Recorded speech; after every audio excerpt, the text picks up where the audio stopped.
이 시간 우리에게 주시는 하나님의 말씀 이사야 43장 1절에서 7절까지의 말씀입니다.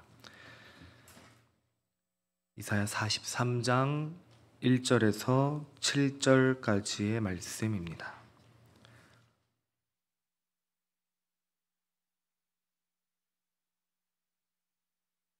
구약 1019면에 이사야 43장 1절에서 7절까지의 말씀입니다.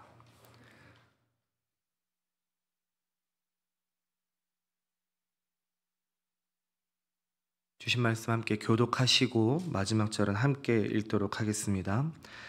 야곱아, 너를 창조하신 여호와께서 지금 말씀하시느니라. 이스라엘아, 너를 지으신 이가 말씀하시느니라. 너는 두려워하지 말라.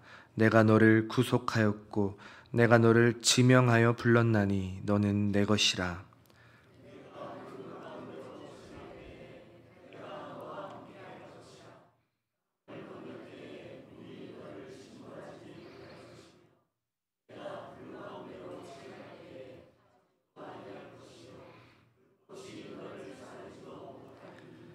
대저 나는 여호와 내 하나님이요 이스라엘의 거룩한 이요 내 구원자임이라.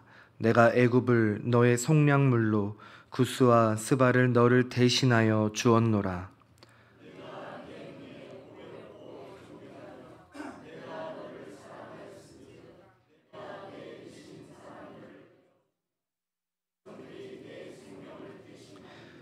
두려워하지 말라. 내가 너와 함께하여 내 자손을 동쪽에서부터 오게 하며 서쪽에서부터 너를 모을 것이며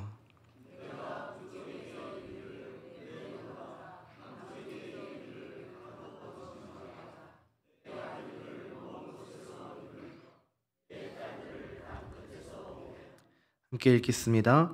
내 이름으로 불려지는 모든 자 곧 내가 내 영광을 위하여 창조한 자를 오게 하라. 그를 내가 지었고 그를 내가 만들었느니라. 아멘. 한 농부의 이야기로 말씀을 좀 시작하려고 합니다. 한 농부가 있었습니다. 이 농부는 집 주변에 비닐하우스를 만들어 놓고 각종 여러 가지 색깔 또 아름다운 꽃을 재배를 했습니다. 그런데 농부는 집 안에서 일을 할 때도 집 밖에서 일을 할 때도 항상 휘파람을 불면서 일을 했습니다. 그러던 어느 날 이웃에 새로 이사 온 남자가 내내 휘파람을 불며 일을 하는 농부를 보고는 그 이유가 궁금해서 그에게 물었습니다. 선생님은 일하실 때마다 왜 그렇게 휘파람을 부십니까? 일하는 게 그렇게 즐거우십니까? 이 질문을 들은 농부가 이웃을 집으로 안내했습니다. 집에 들어가 보니 농부의 부인이 앞을 전혀 못 보는 시각장애를 가지고 있었던 것입니다. 농부가 남자에게 조용히 말을 했습니다. 제가 항상 휘파람을 불면서 일하는 이유는 시각장애인인 아내가 눈으로 저를 볼 수 없기 때문입니다. 아내는 제가 휘파람을 불어야만 어디에 있는지 알 수 있고 안도감을 느낄 수 있다고 합니다. 휘파람은 제가 아내 곁에 있다는 것을 알려주기 위함이죠. 여러분, 오늘 이야기에 나오는 농부는 시각장애인 아내를 위해서 휘파람을 불었는데 그 시각장애인 아내에게는 그 휘파람 소리를 내는 남편이 가까워지면 소리가 커지고 멀어지면 그 소리가 작게 들렸을 것이고 이 소리가 작게 들릴 때마다 남편의 휘파람 소리가 빨리 커져서 나와 가까이 있다는 것을 알고 싶었을 것입니다. 그래야 불안하지 않고 안도감을 느끼지 않았겠습니까? 여러분, 두려운 상황에서 누군가가 나와 함께 있다는 사실은 큰 힘이 되고 위로가 됩니다. 사람이 두려운 순간에 가장 먼저 찾는 것이 난 혼자가 아니구나 라는 이 확신이 들 때 안도감이 생기지 않습니까? 오늘을 살아가고 있는 우리는 불안과 염려 속에서 살아갈 때가 많이 있습니다. 그런 우리에게 오늘의 말씀은 큰 위로로 다가옵니다. 지난 감사 캠페인을 할 때 인생 말씀들을 적지 않으셨습니까? 저는 가장 먼저 적은 말씀이 바로 오늘의 말씀, 이 말씀이었습니다. 오늘 말씀은 이렇게 시작을 하죠. 야곱아 너를 창조하신 여호와께서 지금 말씀하시느니라. 이스라엘아 너를 지으시니가 말씀하시느니라. 너는 두려워하지 말라. 내가 너를 구속하였고 내가 너를 지명하여 불렀나니 너는 내 것이라. 너무 귀한 말씀이지 않습니까? 그런데 오늘 말씀을 조금 더 이해하려면은 앞장의 이야기를 조금 봐야 될 필요가 있는데, 당시 이스라엘 백성들이 우상 숭배와 불순종에 빠져 있었습니다. 그래서 하나님은 앞으로 다가올 심판과 포로 생활을 미리 바라보시면서 이스라엘 백성들에게 지금 말씀하고 계시는 겁니다. 이사야 42장 후반부를 보면은 하나님께서 이스라엘 백성들을 얼마나 안타깝게 바라보고 계시는지에 대해서 나오고 있는데, 19절만 보면은 내 종 이스라엘보다 더 보지 못하는 자가 없고 내가 보낸 사자보다 더 듣지 못하는 자가 없도다, 이렇게 고백을 합니다. 여러분, 하나님이 지금 뭐라고 이야기하시냐면은 눈은 뜨고 있는데 못 본다, 이렇게 이야기를 하고 있는 겁니다. 귀가 있는데도 듣지를 않는다는 거죠. 간단하게 말해서 지금 이스라엘 백성들이 영적으로 완전히 무뎌져 있는 그런 상태라고 말하는 것입니다. 그들은 하나님께서 행하신 놀라운 일들 수도 없이 경험했죠. 출애굽의 은혜, 광야에서의 만나와 메추라기, 요단강을 건너고 가나안 땅에 들어간 기적들. 그런데 정작 그 은혜의 현장에 있으면서도 그 은혜를 들었음에도 불구하고 깨닫지를 못하고 있는 것입니다. 하나님 말씀을 들었지만 마음은 반응하지 않는 것입니다. 말씀이 귀에는 들어오는데 이 가슴까지 내려오지 못한 것입니다. 그래서 42장 마지막에 보면은 이렇게 나와 있습니다.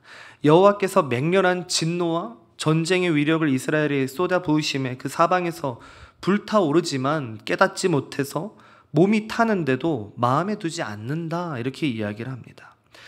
불이 붙었는데도 느끼지를 못한다는 겁니다. 이미 심판이 임했는데도 깨닫지 못하고 아무렇지도 않게 지금 지나가 버렸다는 거죠. 영적으로 지금 완전히 마비된 상태를 말하고 있는 것입니다. 이게 바로 오늘 우리가 읽은 말씀 43장이 시작되기 직전 이스라엘의 모습인 것입니다. 완전히 절망적이고 스스로는 아무 소망도 없는 상태. 이쯤 되면은 하나님이 등을 돌리셔도 이상하지 않은데 하나님께서는 예상과 전혀 다르게 뜻밖의 말씀을 주고 계시죠. 너를 창조하고 지으신 하나님이 말씀하시기를 두려워 말라고. 내가 너를 구속하였고 너를 지명하여 불렀나니 내 것이라고요. 여러분, 이게 얼마나 놀라운 반전입니까? 하나님을 외면하고 귀를 닫고 우상에 붙잡혀 있던 백성들인데 하나님은 그들을 향해서 여전히 사랑을 고백하고 계십니다. 책망으로 끝나야 할 자리, 우리의 생각으로는 책망으로 끝나야 할 자리에서 하나님은 오히려 너는 내 것이다 라고 말씀하고 계시는 거죠. 여기에 세 가지 중요한 선언이 있습니다. 첫 번째는 내가 너를 창조했다라는 것입니다. 우리의 시작이 하나님께 있다는 선포죠. 내 삶은 우연이 아니고 하나님이 의도하셔서 부르신 삶이라는 것을 기억하게 하는 그런 말씀입니다. 그리고 두 번째로는 내가 너를 지명하여 불렀다라고 하십니다. 하나님은 그 무리 속에서 대충 그들을 향해 야, 너 이렇게 부르지 않으십니다. 우리의 이름을 알고 그 이름을 불러주고 계시다는 것입니다. 세 번째로는 내가 너를 구속했다라고 합니다. 구속은 단순히 풀어주는 것을 넘어서서 값을 치르고 되찾으셨다라는 의미를 가지고 있습니다. 당시 이스라엘 백성들에게는 출애굽 사건이 그것이고 우리에게는 예수님의 십자가 사건이 바로 이 이야기죠. 여러분, 우리는 하나님의 것입니다. 그래서 세상이 뭐라 하든 우리가 세상에서 실패하든 넘어지든 내 상처 따위가 우리를 규정할 수 없는 것입니다.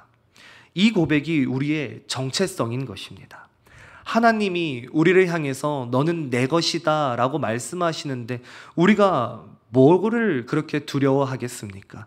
하나님이 내 것이라고 부르시는데 세상의 평가가 우리를 얼마나 휘두르겠습니까? 여러분, 하나님은 정체성을 우리에게 선언해 주시면서 바로 이어서 약속을 주고 계십니다. 2절에 보면은 내가 물 가운데로 지날 때에 내가 너와 함께 할 것이라.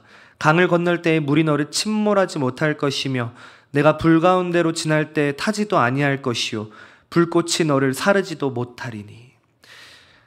이 말씀에서 가장 먼저 눈에 들어오는 거는 지날 때라는 표현입니다. 하나님은 혹시라도 만약에 그런 일을 당하면 이렇게 이야기하지 않으십니다. 지날 때라고 말하고 계시죠. 무슨 뜻이냐면은 여러분, 믿음의 길이라는 것은 반드시 물과 불을 지나가는 길이라고 지금 이야기하고 계시는 겁니다. 신앙인의 삶은 환난과 고난을 피해가는 길이 아니라 그 길을 통과하는 길이라고 말씀해 주고 계시는 거죠. 그런데 이 말 조금 익숙한 말들 아닙니까? 조금 익숙한 상황들 아닙니까? 이스라엘 백성이 경험했던 가장 큰 은혜와 물을 연결해 본다면은 홍해가 떠오르게 만듭니다. 뒤에는 애굽의 군대가 추격해 오고 있고 앞에는 바다가 가로막고 있습니다. 사람의 눈으로는 막다른 길 죽음뿐이었죠. 그런데 하나님은 그 바다를 가르셨습니다. 물이 벽처럼 갈라져서 그 길을 지나가게 하셨죠. 그래서 백성은 구원을 받았고 물은 그들을 삼키지 못했습니다. 여러분, 우리 삶에도 이런 홍해와 같은 순간이 있을 것입니다. 앞은 막혀 있고 뒤에서는 문제와 압박이 밀려올 때도 있을 것입니다. 숨이 턱 막혀버리는 그런 상황 말입니다. 그러나 그때 하나님이 말씀하시고 계십니다. 물이 너를 침몰하지 못하게 할 것이라고요. 여러분, 우리가 생각하는 끝이라는 시점은 오히려 하나님이 일하시는 시작점이 될 수 있는 것입니다. 길이 없는 곳에 새 길을 내시는 분이 바로 하나님이시기 때문입니다. 여러분, 이어서 불을 보면은 또 뭐가 떠오르십니까? 다니엘의 세 친구가 풀무불에 던져졌을 때 그때가 떠오르지 않으십니까? 그들은 불에 던져졌지만 조금도 타지 않았습니다. 심지어 옷에 불탄 냄새조차 없었다고 성경이 말하죠. 오히려 불 속에서 하나님의 임재를 더 선명하게 경험했습니다. 불길이 아니라 하나님의 영광이 바로 그곳에 있었던 것입니다. 여러분, 우리의 인생에도 이런 불같은 고난이 있을 수 있습니다. 마음을 태워버리는 상실, 몸을 태우는 질병, 관계를 태워버리는 갈등. 그러나 하나님은 말씀하고 계십니다. 불꽃이 너를 사르지 못하리니. 불이 사라지는 게 아닙니다. 불 가운데에서도 하나님께서 함께 하시니 우리가 타지 않는다라는 것입니다. 여러분, 고난은 끝이 아니라 오히려 하나님을 더 깊이 만나는 자리가 된다는 것을 꼭 붙잡는 저와 우리 모두가 되어지기를 간절히 소망합니다. 여러분, 중요한 게 이겁니다. 하나님은 우리 인생에서 고난을 아예 없애주시겠다라고 말씀하시지 않습니다. 대신에 이렇게 약속하시죠. 우리가 반드시 지나가는 그 길에 우리와 함께 하시겠다고요. 그러나 세상 사람들은 혼자서 물과 불을 지나야 합니다. 그래서 무너지고 쓰러지죠. 그러나 우리는 다릅니다. 하나님이 손 잡아주시고 동행하시기 때문에 우리는 물불이 우리를 삼키지 못하고 우리는 물불을 넉넉히 이겨나아갈 수 있는 것입니다. 혹시 지금 물 가운데 계신 분이 계십니까? 앞이 보이지 않고 숨이 막히는 문제 앞에 계신 분이 계십니까? 혹은 불 가운데 계신 분이 계십니까? 마음이 타버릴 것만 같은 아픔과 두려움 속에 계신 분이 계십니까? 오늘 주시는 이 음성에 귀 기울이시길 바랍니다. 그 길, 어려운 길, 힘든 길을 걸어갈지라도, 두렵고 외로움 속에 걸어갈지라도 절대 혼자가 아니라 하나님께서 함께 하시며 그 어떠한 물도 너를 삼키지 못할 것이고 어떤 뜨거운 불도 너를 태우지 못한다는 이 음성에 우리의 마음과 귀가 향하여지길 소망합니다. 여러분, 믿음의 길은 고난을 피해가는 길이 아닙니다. 그저 하나님과 함께 고난을 통과하는 길이라는 것을 믿는 저와 우리 모두가 되기를 간절히 소망합니다. 하나님은 이어서 이렇게 말씀하십니다. 4절에 보면은 내가 내 눈에 보배롭고 존귀하며 내가 너를 사랑하였은즉 내가 내 대신 사람들을 내어주며 백성들이 내 생명을 대신하리니. 여러분, 이 말씀이 선포된 시점을 우리가 생각하는 게 중요한데요. 이스라엘이 잘 나가고 화려한 때는 아니었습니다. 겉으로는 그래도 아직 성전이 있고 나라가 유지는 되어 있었지만 앞에서도 말씀드렸다시피 이미 영적으로는 무너져 있었고 곧 다가올 심판과 위기가 눈앞에 있었습니다. 하나님은 그 위기의 현실을 내다보시면서 이 말씀을 주고 계시는 것입니다. 사람의 눈에는 더 이상 가치 없는 민족 같고 스스로도 초라하게 느껴질 때였습니다. 그런데 하나님은 그런 그들에게 말씀하십니다. 보배롭고 존귀하고 사랑하는 자라고요. 보배롭다는 것은 세상의 가치 기준과 다릅니다. 세상은 성과와 조건으로 가치를 매기죠. 시험에 합격하거나 돈을 많이 벌거나 능력을 보여주는 사람은 가치 있는 사람이라고 말합니다. 그러나 하나님은 우리를 향해서 다르게 말씀하시죠. 우리가 아무리 실패했어도, 우리가 아무 성과가 없어도 너는 내 눈에 보배다라고 말씀하고 계시는 겁니다. 하나님이 그렇게 보신다고 하면은 그게 우리의 진짜 정체성이고 우리는 그거면 충분한 것입니다. 또 하나님은 우리에게 존귀하다라고 말씀하시죠. 우리가 뭔가 잘해서가 아니라 하나님이 존귀하게 불러주셨기 때문에 존귀한 겁니다. 부모가 자녀를 보면서 넌 참 특별해 라고 말할 때 아이의 성과와는 전혀 상관이 없지 않습니까? 그냥 존재 자체가 특별하기 때문에 그렇게 부르는 거죠. 하나님도 우리를 그렇게 존귀하다고 말씀하고 계시는 겁니다. 그리고 하나님은 내가 너를 사랑한다 라고 말씀하십니다. 이 사랑은 사랑했었다 이런 과거의 말이 아닙니다. 지금도 여전히 앞으로도 계속해서 사랑하신다는 말씀이십니다. 우리가 아무리 무너져도 넘어져도 우상에 빠져도 하나님은 우리를 향한 사랑을 거두지 않으십니다. 조건 없는 사랑, 언약적 사랑으로 우리를 붙들어 주시는 것입니다. 더 놀라운 거는 하나님이 뒤에 이어서 하시는 말씀이죠. 내가 내 대신 사람들을 내어주겠다고. 실제로 구약의 역사 속에서 하나님은 강대국들을 흔들면서 자신의 백성을 지켜내셨습니다. 애굽을 치셨고 가나안의 여러 민족들을 몰아내셨죠. 그러나 이 말씀이 궁극적으로 성취된 것은 예수 그리스도의 십자가였습니다. 하나님은 민족이 아니라 자기 아들, 그 하나뿐인 아들 예수님을 내어주심으로 우리를 지켜내셨습니다. 그래서 결국 우리의 가치는 말로만 존귀하다라는 것이 아니라 예수님의 생명과 맞바꿀 만큼 우리는 존귀하다라는 것입니다. 여러분, 세상의 기준으로 보면은 정말 대단한 거 없고 대접받지 못하는 삶을 살아갈 수도 있습니다. 세상은 그런 우리를 바라보면서 성공한 사람이라고 말하지 않고 실패자, 패배자라고 말할 수도 있습니다. 그러다 보니 혹시 스스로도 내 자신을 바라보면서 나를 별 볼 일 없는 사람이다 라고 스스로 규정하고 계시지는 않으십니까? 하나님은 그런 우리를 향해서 보배롭고 존귀하고 사랑한다라고 말씀하고 계십니다. 그러면 우리가 붙들어야 할 고백은 나는 하나님의 보배다, 나는 존귀한 자다, 하나님이 나를 사랑하신다 아닙니까? 여러분, 이 고백이 마음에 새겨질 때 세상의 거짓된 소리에 흔들리지 않을 수 있게 됩니다. 실패가 우리의 이름을 바꾸지 못하게 되는 것이죠. 상처가 우리의 정체성을 무너뜨리지 못하게 되는 것입니다. 하나님이 주신 이름, 보배롭고 존귀한 존재라는 이 정체성이 우리를 붙드는 줄 믿습니다. 하나님은 계속해서 이렇게 말씀하시죠. 5절에서 6절에 보면은 두려워하지 말라. 내가 너와 함께하여 내 자손을 동쪽에서부터 오게 하며 서쪽에서부터 너를 모을 것이며 내가 북쪽에게 이르기를 내놓으라. 남쪽에게 이르기를 가두어 두지 말라. 내 아들들을 먼 곳에서 이끌며 내 딸들을 땅끝에서 오게 하며. 이 말씀은 바벨론 포로로 사방에 흩어질 이스라엘을 다시 불러 모으시겠다는 약속이었지만 오늘 우리에게는 흩어진 삶을 다시 모으시는 하나님의 은혜로 다가옵니다. 사실 우리의 삶도 자꾸 흩어지죠. 마음이 자꾸 흩어집니다. 고난 앞에서 두려움에 쓸려다니고 상처 때문에 집중하지 못하고 세상의 유혹 때문에 우리의 신앙이 여기저기 흩어질 때가 있습니다. 또 우리의 관계도 흩어지고 미래를 향한 방향도 흐려질 때가 있습니다.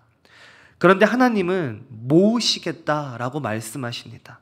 동서남북 어디에 흩어져 있든지 간에 하나님이 친히 말씀하시고 불러 모으신다는 겁니다. 단순히 지리적으로만 이동을 말하는 것이 아니라 흩어진 마음을 다시 모으시는 하나님의 손결을 보여주시는 그런 말씀인 것입니다. 여러분 안에 지금 흩어진 것들이 있지는 않으십니까?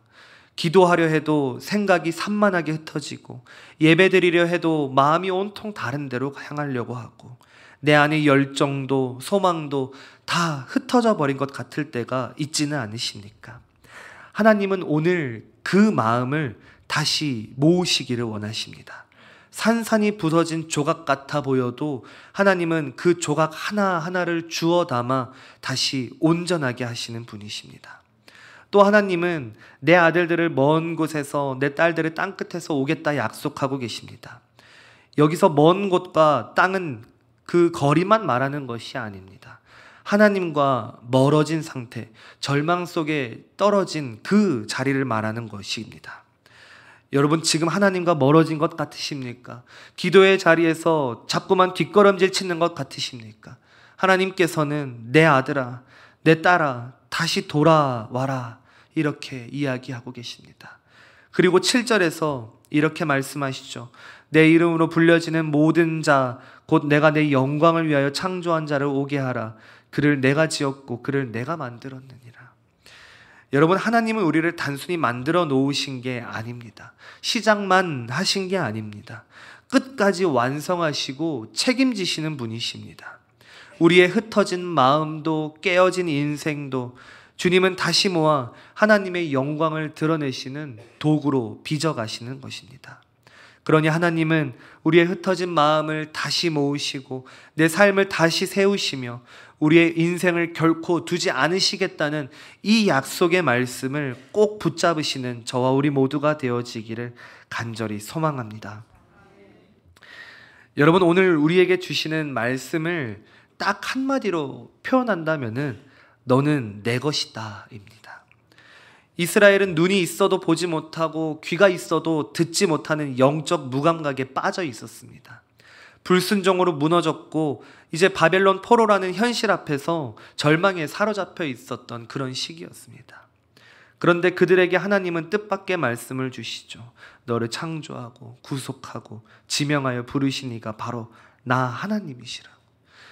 그 하나님께서 물이 덮쳐도 너희를 삼키지 못하게 하고 불이 타올라도 너희를 사르지 못하게 하겠다라고 하셨습니다.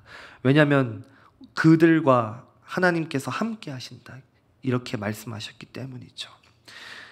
여러분, 이보다 더 확실한 약속이 어디에 있겠습니까? 우리는 여전히 인생의 물과 불을 지나야 합니다.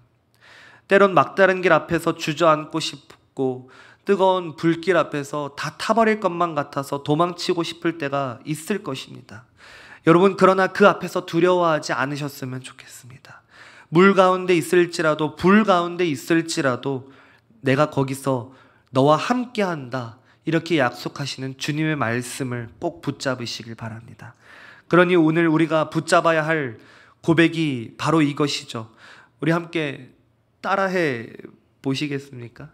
나는 하나님의 것이다. 그분이 나와 함께 하시니 나는 두렵지 않다. 여러분, 이 고백이 우리 입술에서 떠나지 않게 되기를 간절히 소망합니다. 꼭 기억하시길 바랍니다. 실패가 우리의 이름을 바꾸지 못합니다. 상처가 우리의 정체성을 지워버리지 못합니다. 세상의 평가가 우리를 규정하지 못하는 것입니다. 왜냐하면 하나님이 우리에게 주신 정체성은 보배롭고 존귀한 사랑받는 자녀이기 때문입니다.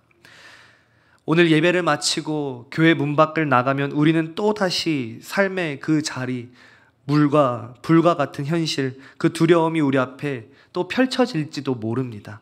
그러나 하나님께서 우리와 함께 하시기 때문에 두려워하지 마십시오. 혼자가 아닙니다. 하나님이 우리와 함께 하십니다. 결국 그 길 끝에서, 그 고난의 너머에서 우리는 반드시 하나님의 영광을 보게 될 줄 믿습니다. 이것을 믿으시면서 한 주도 승리하시는 우리 모두의 삶이 되기를 간절히 소망합니다. 기도하겠습니다.